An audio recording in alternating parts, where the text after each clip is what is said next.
Hello friends, welcome to my YouTube channel roots of biology with Vandana. इन last video में हमने आपको बताया था डिफरेंट टर्म्स ऑफ जेनेटिक्स, और इस वीडियो में जो है हम आपको बताना चाह रहे हैं लॉ ऑफ इनहेरिटेंस या प्रिंसिपल्स ऑफ इनहेरिटेंस, जिसको हम मेंडल्स लॉ भी कहते हैं। दीज लॉज, जैसे लॉ मीन्स कानून, यानी कि अगर वो जो है प्योर ब्रीड है ऑर्गेनिज्म की तो इस रूल को वो फॉलो ही करेगा। ठीक है, इस रूल को उसे फॉलो ही करना है। जो मेंडल्स ने 3 लॉ दिए थे, 3 रूल्स दिए थे, 3 रेगुलेशन बताए थे फॉर द प्योर ब्रीड। वो फर्स्ट क्या था? Law of dominance, second one is the law of segregation and third one is the law of independent assortment. Okay, ये 3 लॉज मेंडल ने अपने जो है प्लांट्स के साथ जो है क्रॉस करके जो है ये दिया था। तो जो पहले 2 लॉ है, law of dominance and law of segregation, these are based on monohybrid class. Monohybrid means only allocate observe one characteristic. Okay, और दूसरा जो तीसरा लॉ है that is law of independent assortment, that is based on dihybrid class, यानी कि इसमें 2 characteristic को lookout किया गया था। ओके, पहले first we discuss on the law of dominance. तो लॉ ऑफ डोमिनेंस क्या कहता है कि अगर हम 2 ऑर्गेनिज्म की प्योर ब्रीड को, डिफरेंट कैरेक्टरिस्टिक के 2 ऑर्गेनिज्म की प्योर ब्रीड को क्रॉस करते हैं तो फर्स्ट जनरेशन में हमें सिर्फ एक कैरेक्टरिस्टिक दिखता है, एक ही कैरेक्टरिस्टिक शो होता है। ठीक है, और वो जो कैरेक्टरिस्टिक शो हो रहा है, वो जो ट्रेट शो हो रहा है, दैट इज डोमिनेंट ट्रेट। उसी को हम क्या कहते हैं? Dominant trait. और जो दूसरा जो हाइड हो जा रहा है, दैट इज रिसेसिव ट्रेट, यानी जो उस कैरेक्टरिस्टिक पे जो एलील रिस्पॉन्सिबल है, that is dominant allele, and second one is the जो हाइड हो रहा है, दैट इज रिसेसिव एलील। और अगर वो प्योर है, प्योर होमोजाइगस है, जैसे हमने आपको कल की क्लास में बताया था कि कैसे हम प्योर लाइन पाते हैं, किसी भी ट्रेट को हम 5 जनरेशन तक उसका जो है क्रॉस करा करके फिर वी गेट प्योर लाइन। तो मेंडल ने क्या किया था? 2 प्लांट लिए थे, one is the tall P plant and second one is the short pea plant. Okay, इन्होंने 2 प्लांट लिया था, एक के पास कैरेक्टरिस्टिक क्या थी? लॉन्ग था, उसकी स्टेम लॉन्ग थे। दूसरे प्लांट का क्या था? उसका स्टेम शॉर्ट। उसके लिए उन्होंने जो एलील्स के लिए जो उन्होंने उसके लिए थे फैक्टर, मेंडल उस समय क्या करते थे? फैक्टर ले, उनके लिए जो फैक्टर लिया था, टॉलनेस के लिए उन्होंने अपर क्लास लेटर का जो है सिंबल लिया था। टॉलरेंस के क्या लिया उन्होंने? कैपिटल टी, कैपिटल टी, दोनों हमें उसके सेम थे, प्योर ब्रीड है तो सेम। और शॉर्टनेस के लिए जो उन्होंने फैक्टर लिया, उसके लिए उन्होंने सिंबल लिया small T, small T. Okay, तो जो उन्होंने पेरेंट दी जाता पेरेंट जनरेशन, ये पेरेंट जनरेशन क्या थी? That is homozygous. Parent generation क्या है? Homozygous. Okay, homozygous parents, homozygous means both the alleles are same. इसमें आप देख रहे हैं जो सिंबल लिया है, ये सिंबल है सिर्फ, जो कि उन्होंने डोमिनेंट के जो है अपर क्लास लेटर का सिंबल लिया था और रिसेसिव के लिए लोअर क्लास लेटर। अब ये डोमिनेंट और रिसेसिव कैसे है? जब इन्होंने इन दोनों प्योर ब्रीड को क्रॉस कराया तो F1 जनरेशन में क्या मिला उनको? उसका जेनोटाइप तो ये रहा।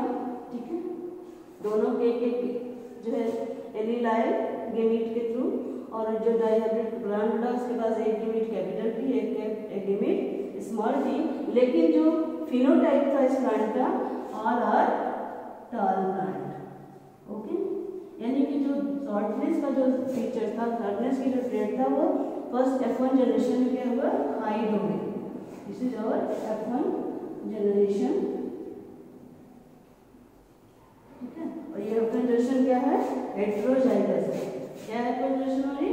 हेटेरोजाइगस, यानी कि इसके जो दोनों एलील हैं वो सेम नहीं है। एक जो है एक पेरेंट से आया, दूसरे पेरेंट से आया। एक पेरेंट के जो है जो कैपिटल टी था, दूसरे पेरेंट का जो था वो स्मॉल टी था। यानी कि ये जो आपका ऑफस्प्रिंग है, जो उसकी प्रोजेनी है, दैट आर हेटेरोजाइगस, बट जो कैरेक्टरिस्टिक्स हो रहा है दैट इज टॉलनेस का। तो उन्होंने क्या किया है? Tallness is the dominant character, और जो एलील है दैट इज डोमिनेंट एलील। तो अगर हमारी प्योर ब्रीड है, प्योर होमोजाइगस पेरेंट्स हैं, तो F1 जनरेशन में हमें जो कैरेक्टर डोमिनेंट। ये जो लॉ है, इट इज यूनिवर्सल ट्रूथ। कई एक्सपेरिमेंट के बाद प्रूव किया गया कि हाँ ऐसा ही होता है। ओके, तब जब तक कि इसमें कोई जो है लिंकेज का प्रोसेस ना, सॉरी लिंकेज नहीं है तो उसमें एपिस्टेटिस कोई हो या कुछ और मेजर ना हो, उसमें क्रॉसिंग ओवर ना हो जाए, ठीक है, तो तब तक ये एज इट इज चलेगा। बाद में लेकिन ये जो अगर आपका उसका प्योर ब्रीड है, ये होमोजाइगस पेरेंट है, दोनों एलील सेम है, ठीक है, यहाँ पे कोई वेरिएशन नहीं है, दोनों पेरेंट्स के, तो आपका जो नया बनेगा कॉम्बिनेशन वो क्या होगा, एक ही पेरेंट का कैरेक्टरिस्टिक होगा। This is called law of dominance. Okay, तो इसका जो है सिंपल डेफिनेशन है, when cross between two pure line of two trade, only one trade express in F1 and that trait is dominant trait. Okay, that is law of dominance. Second law है आपका law of segregation. अब आप देख रहे हैं कि यहाँ पर क्या है, हमारा ऑफस्प्रिंग तो क्या हो गया, हेटेरोजाइगस हो गया। अब हम इस ऑफस्प्रिंग को, इस F1 जनरेशन को जब हम सेल्फ क्रॉस करेंगे, मेंडल ने इसको सेल्फ क्रॉस किया तो उन्हें कुछ और रिजल्ट मिला। ओके, दोनों टॉल प्लांट थे, F1 जनरेशन जो है पेरेंट कौन है हमारा, F1 जनरेशन हो गया। अब जो पेरेंट है that is F1 generation parent. उनका जो डिफरेंट था F1 जनरेशन का पेरेंट दिया वो क्या था, होमोजाइगस नहीं थे पेरेंट, क्या हो गए, हेटेरोजाइगस हो गए, हेटेरोजाइगस। ओके, जिसमें इनका जेनेटिक मेकअप ये है। ओके, जब इन्होंने इनको क्रॉस कराया तो क्रॉस करने के बाद अब गेमिटोजेनेसिस के समय, ठीक है, गेमिटोजेनेसिस के समय जो गेमीट बनेंगे यहाँ पर आपके होमोजाइगस में तो सेम टाइप ऑफ गेमीट बन रहे थे, लेकिन यहाँ पर जो गेमीट बनेंगे there are two type of gametes, one carry capital T and second के पास क्या होगा, स्मॉल टी। सेम हियर, एक के पास क्या होगा, कैपिटल टी और दूसरे के बाद क्या होगा, स्मॉल टी। ओके, अब सपोज फ्यूजन होता है इस टी का, suppose this one male plant and this one female plant. Okay, जब फ्यूजन ऑफ यूनिट होगा, अगर इसका फ्यूजन हुआ तो हमें क्या प्रति मिलेगी, कैपिटल टी, इसका इसके साथ फ्यूजन हो गया then we get capital T small T, इसका इसके साथ then capital T small T, and अगर इसका इसके साथ हो गया then we get small T small T. तो यहाँ प्रोबेबिलिटी क्या हो जाती है, आपका जो पॉसिबिलिटीज होगी, जो पॉसिबिलिटीज होगी वो क्या होगी, 3:1, ठीक है, क्या रेशियो आएगा, 3:1, यानी कि हमारे 3 प्लांट होंगे, 3% या 3 प्लांट कैसे होंगे, टॉल, और 1 प्लांट क्या होगा, शॉर्ट। ओके, एक प्लांट की हाइट छोटी होगी, बाकी की क्या होगी, 3 की जो है 3:1 का रेशियो आएगा। क्लियर हो गया, तो 3:1 का रेशियो जो आ रहा है इसमें क्या है कि आप देख रहे हैं कि जो मेंडल का लॉ ऑफ सेग्रीगेशन क्या कह रहा है कि जो आपके जो ट्रेट जो एलील्स जिसका कैरेक्टरिस्टिक हाइड हुआ है इन द F1 जनरेशन, वो कहीं खत्म नहीं हुआ, कहीं ब्लेंड नहीं हुआ, वो सेग्रीगेट हो जाता है, सेग्रीगेट होकर के एक्सप्रेस होता है in the F2 generation. Okay, वो एज इट इज पड़ा रहता है, ठीक है, उसकी ना तो ब्लेंडिंग होती है, ना मिक्सिंग होती है, ना तो वो कहीं डिस्ट्रॉय होता है, वो एज इट इज पड़ा रहता है एलील, बस वो एक्सप्रेस नहीं होता है F1 जनरेशन में क्योंकि दूसरी वाली एलील एक्सप्रेस हो जा रही है, लेकिन F2 में वो सेग्रीगेट होकर के एक्सप्रेस होती है इन द 3:1 के रेशियो में। अब इसका अगर जीनोटाइप मेकअप देखेंगे, जो 3 प्लांट है उसमें से एक प्लांट का जीनोटाइप तो ये रहेगा, बाकी 2 प्लांट के जीनोटाइप क्या है, और तीसरा प्लांट क्या होगा आपका, ये जीनोटाइप, यानी जो आपका जीनोटाइपिक रेशियो देखेंगे दैट इज 1:2:1। एक 3 प्लांट अपने पेरेंट के कैरेक्टर्स को शो करेगा और एक प्लांट अपने पेरेंट के रिसेसिव पेरेंट के कैरेक्टरिस्टिक को शो करेगा, यानी कि वो सेग्रीगेट होकर के बाहर आ गया, that is law of segregation. Okay, इसको हम और दूसरा भी कहते हैं law of purity of gametes. इस लॉ को लॉ ऑफ सेग्रीगेशन का दूसरा नाम क्या है, law of purity of gametes. Why it's called law of purity of gametes, क्योंकि हम देख रहे हैं कि ऑफस्प्रिंग, F1 जनरेशन का ऑफस्प्रिंग वो तो हेटेरोजाइगस हो गया, यानी वो इम्प्योर है, उसके पास हाइब्रिड है, बट जो गेमीट है, जो एलील है, ठीक है, जो एलील है दैट इज प्योर, या तो वो रिसेसिव के लिए प्योर होगा या वो डोमिनेंट के लिए प्योर होगा, यानी कि इसी लॉ को और क्या कहते हैं, law of purity of gamete. Okay, clear? Law of segregation, law of purity of gamete, ये समझ में आ गया। Law of segregation says the two alleles of a gene is segregate during gametogenesis, या गेमीट फॉर्मेशन के समय ये दोनों गेमीट, दोनों एलियंस सेग्रीगेट होते हैं और नेक्स्ट जनरेशन में एक्सप्रेस होते हैं। एक्सप्रेस कब होंगे, when they are recessive allele तब एक्सप्रेस होगा जब वो होमोजाइगस फॉर्म में होगा, और डोमिनेंट एलील का अगर एक भी एलील है तो वहाँ पर डोमिनेंट ही एक्सप्रेस होगा, रिसेसिव को हाइड कर लेता है। Okay, now the third law is law of independent assortment. Okay, law of independent assortment, ये जो लॉ है second third law of independence, third law है that is based on the dihybrid cross. Dihybrid means it look out the two characteristic at one time. उन्होंने क्या लिया, एक characteristic लिया plant की टॉलनेस का, दूसरा कैरेक्टरिस्टिक लिया, देखा जो ऑब्जर्व किया that is flower colour. Suppose उन्होंने एक प्लांट ऐसा लिया जो कि tall plant with red flower था, और दूसरा प्लांट जो उन्होंने लिया that is short plant with white flower. First क्या है, tall plant with red flower, इसको क्रॉस किया इसके साथ short plant with white flower. Okay, ये दोनों ने प्लांट लिए, उसके जीनोटाइप को उन्होंने क्या कैसे एक्सप्रेस किया, उनके कैपिटल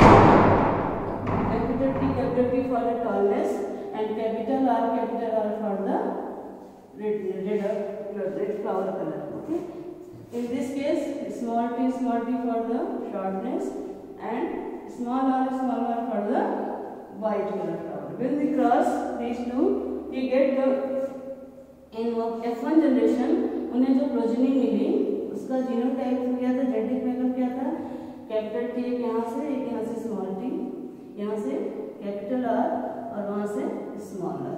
ओके, ये हमें F1 जनरेशन में मिला। लेकिन जो ये इनका क्या हो गया, F1 जनरेशन कैसी थी, F1 जनरेशन हेटेरोजाइगस।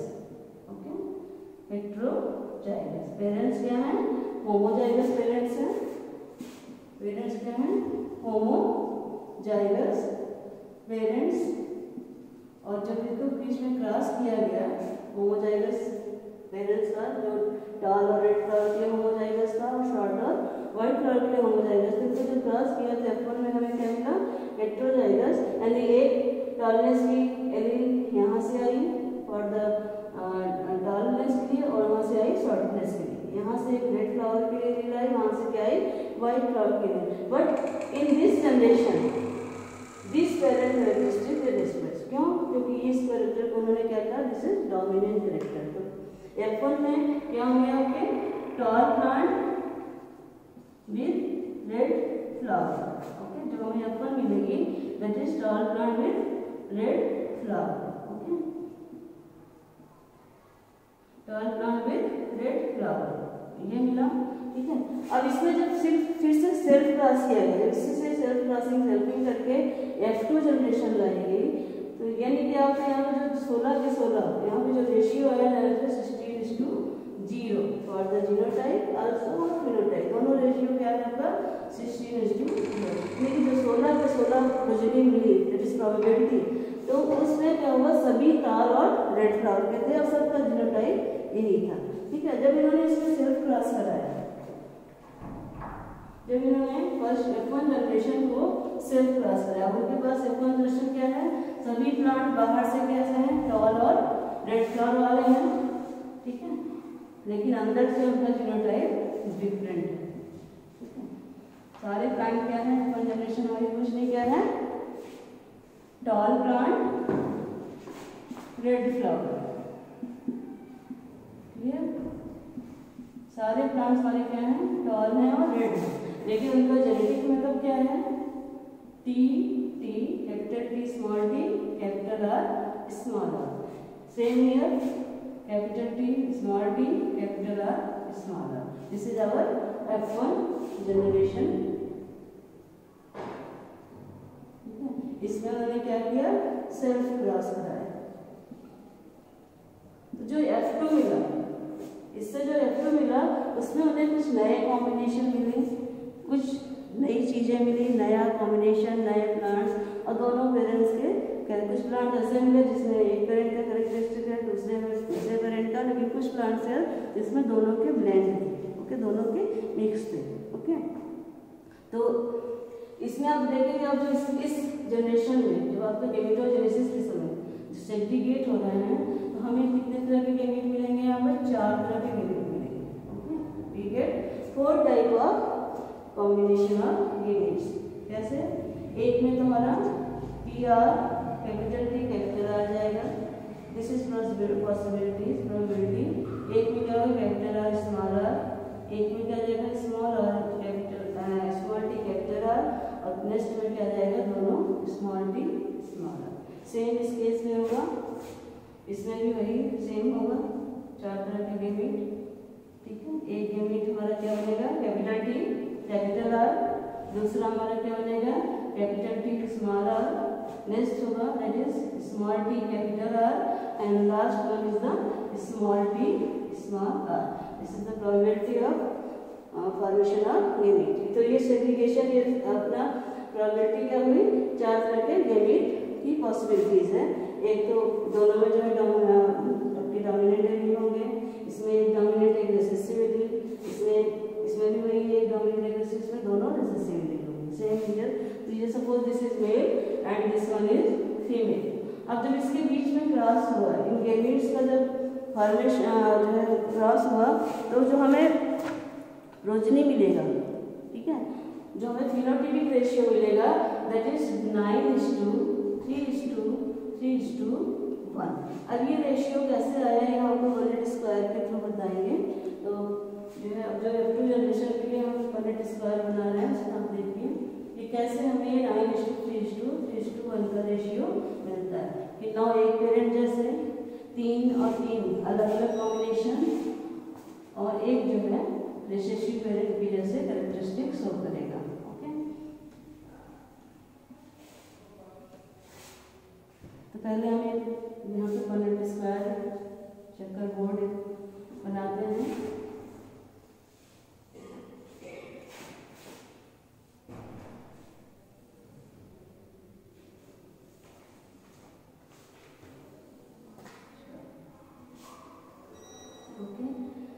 एक साइड में हम मेल के गेमेट्स रख देते हैं, एक साइड में फीमेल के gametes. Okay, suppose this side हम मेल के गेमेट रखते हैं, इधर यहाँ पर फीमेल के गेमेट। तो गेमेट्स क्या थे हमारे? Capital T capital R, capital T small r, small t capital R, small t small r। Same in the case of male, capital T capital R, capital T small r, small t capital R and small t small r। ये हमें 4 तरह के gamete मिले, mail में भी और female में भी। अब इनका जब फ्यूजन करेंगे, सपोज ये जो गेमेट है फीमेल की, इन 4 में से फ्यूज कर रहा है, कॉम्बिनेशन हो रहा है, then we get the progeny capital T capital R capital R। Capital T यहाँ से, कैपिटल T यहाँ से, कैपिटल R यहाँ से, कैपिटल R यहाँ से। अब this row capital T capital R small r। Third one capital T small t capital R capital R। Next capital T small t capital R small r। Okay, second row जो probability है capital T capital R small r, capital T small r। Next capital T small t capital R small r। Next capital T small t small r small r। Third row capital T small t capital R। Next capital T small t capital R small r। Next आपका small t capital R। Next small t, capital R, small r. Third last row, that is capital T, small t, capital R, small r. Next capital T, small r. Next आपका small t, capital R, small r. And last one small t, small r. तो आपका जो law है, law of dominance, जहाँ भी आपके जो है डोमिनेंट एलील होंगे, जहाँ पर आपका डोमिनेंट एलील है वहाँ पर कौन सा कैरेक्टरिस्टिक्स होगा, डोमिनेंस का। तो आप देख रहे हैं इस बोर्ड में, यहाँ पे कैपिटल टी कैपिटल आर है, इसमें फ्लावर क्या होगा, प्लांट जो है टॉल होगा, फ्लावर क्या होगा, रेड। सेम हियर, यहाँ भी डोमिनेंट के एलील्स हैं, एक ही रिसेसिव एलील है, तो यहाँ पर क्या होगा, plant tall and red. In this case also tall and red. In this also one is the tallness, one is the dominant, one is the recessive. Same here, ये भी plant क्या होगा हमारा, tall और red. Next आपका क्या है, tall red.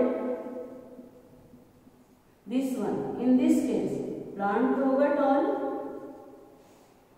क्योंकि दोनों dominant एलील हैं, बट यहाँ पर कलर ऑफ फ्लावर की दोनों रिसेसिव एलील हैं, तो देन यहाँ पर फ्लावर का कलर क्या हो जाएगा, वाइट। ठीक है।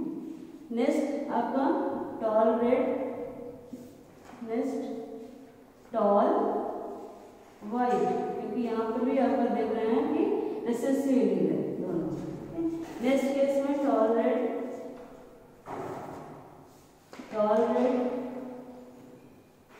यहाँ पर आपका क्या है, दोनों रिसेसिव एलील हैं, जिसमें प्लांट की हाइट क्या हो जाएगी, शॉर्ट, और फ्लावर क्या हो जाएगा, red. In this case short red, because of this small T flower gets, flower क्या होगा हमें, शॉर्ट होगा, लेकिन फ्लावर का कलर क्या होगा, रेड होगा। यहाँ पर आपका टॉल रेड, यहाँ पर tall white, this one short red and this one short and white. Okay, तो मेंडल का जो थर्ड लॉ है वो ये कह रहा है कि इंडिपेंडेंट असॉर्टमेंट, इंडिपेंडेंट मीन्स वो फ्री है किसी के साथ भी जाने को। जरूरी नहीं है कि टॉलनेस का करेक्टर जो है रेड के साथ ही जाए। फ्लावर प्लांट जो है टॉल है तो फ्लावर रेड ही हो, ऐसा नहीं है। फ्लावर टॉल है, प्लांट टॉल है, फ्लावर इसका वाइट भी हो सकता है। ठीक है, वो कैसे हो सकता है, आपने इसमें देखा पॉसिबिलिटीज ऐसे हो सकती है। पॉसिबिलिटीज कहाँ बनी, जहाँ पर रिसेसिव एलील्स है दोनों। जैसे यहाँ पर रिसेसिव एलील है आर के, तो फ्लावर का कलर क्या हो गया, व्हाइट हो गया। प्लांट तो लंबा है बट फ्लावर का कलर क्या होगा, व्हाइट। यहाँ पर आपका क्या है, दोनों रिसेसिव एलील है टॉलनेस के, जहाँ पर फ्लावर की हाइट क्या हो गई, शॉर्ट हो गई प्लांट की, फ्लावर का कलर क्या हो गया, रेड हो गया। तो जो इस मेंडल की जो थर्ड लॉ का जो रेशियो आया, दैट इज 9:3:1। ठीक है, 9 जो है एक पेरेंट की तरह है। कौन सा पेरेंट, जिसके पास डोमिनेंट कैरेक्टरिस्टिक है, tall plant, red flower. Okay, 3 जो आपके कॉम्बिनेशन बना, कैसा कॉम्बिनेशन बना, टॉल प्लांट है, प्लांट तो टॉल है बट फ्लावर का कलर क्या है, व्हाइट। 3 ऐसे प्लांट मिले, 3% या 3 प्लांट ऐसे मिले जिसका प्लांट तो शॉर्ट है बस फ्लावर का कलर क्या है, रेड है। ओके, एक प्लांट ऐसा मिला, 1% ऐसी प्रजनी मिली जिसमें दूसरे पेरेंट का पूरा फिनोटाइपिक एक्सप्रेशन था, यानी कि प्लांट जो है शॉर्ट है विथ वाइट फ्लावर। तो ये तो हमारे जो मिले हैं, that is our parental character. एक हमारा पेरेंट टॉल था, रेड था, दूसरा हमारा पेरेंट लगा शॉर्ट और वाइट। लेकिन 2 हमें नए कॉम्बिनेशन मिले। ठीक है, 2 कॉम्बिनेशन में नए मिले, टॉल प्लांट के साथ वाइट फ्लावर हो गया और शॉर्ट प्लांट के साथ रेड फ्लावर हो गया। तो ये लॉ, तीसरा लॉ यही कह रहा है कि ऑल द 16 ऑफिसनेस जितने भी मिले हैं उसमें जरूरी नहीं कि जो है आपके पेरेंट्स के करेक्टरिस्टिक हो, यानी कि ये कह रहे हैं कि जो एलील्स हैं they are free, they segregate during gamentogenesis and they free to recombine with any other allele. Clear? That is the law of independent assortment. तो ये तीनों लॉ हैं मेंडल के, जो कि मैंने ये बताया कि अगर वो प्योर ब्रीड है प्लांट, होमोजाइगस प्योर ब्रीड है, प्योर लाइन का प्लांट है, तो दैट प्लांट फॉलो दो ऑर्गेनिज्म इन रूल्स को फॉलो ही करेगा, ठीक है। तब तक जब तक कि उसमें या तो लिंकेज जैसी प्रॉब्लम ना हो, क्रॉसिंग ओवर की पॉसिबिलिटी ज़्यादा ना हो, या उसमें एपिस्टेटिस जैसी चीज़ ना हो। ये सारी चीज़ें जो हमको लिंकेज, क्रॉसिंग ओवर, एपिस्टेटिस आपको नेक्स्ट वीडियोस में बताएंगे हम। तो अब आई होप आप अंडरस्टैंड, आपको समझ में आ गया होगा ये तीनों लॉ मेंडल के, and this are very important. Next video में आपको मोनोहाइब्रिड, डाईहाइब्रिड और ट्राईहाइब्रिड रेशियो और उसके क्रॉस का रेशियो, जेनेटिक रेशियो और फिनोटाइपिक रेशियो, उसको हम कैसे ऑर्थोडॉक्स फार्मूला से निकालेंगे, ये सब चीज़ें आपको बताएंगे। Thank you very much, thank you.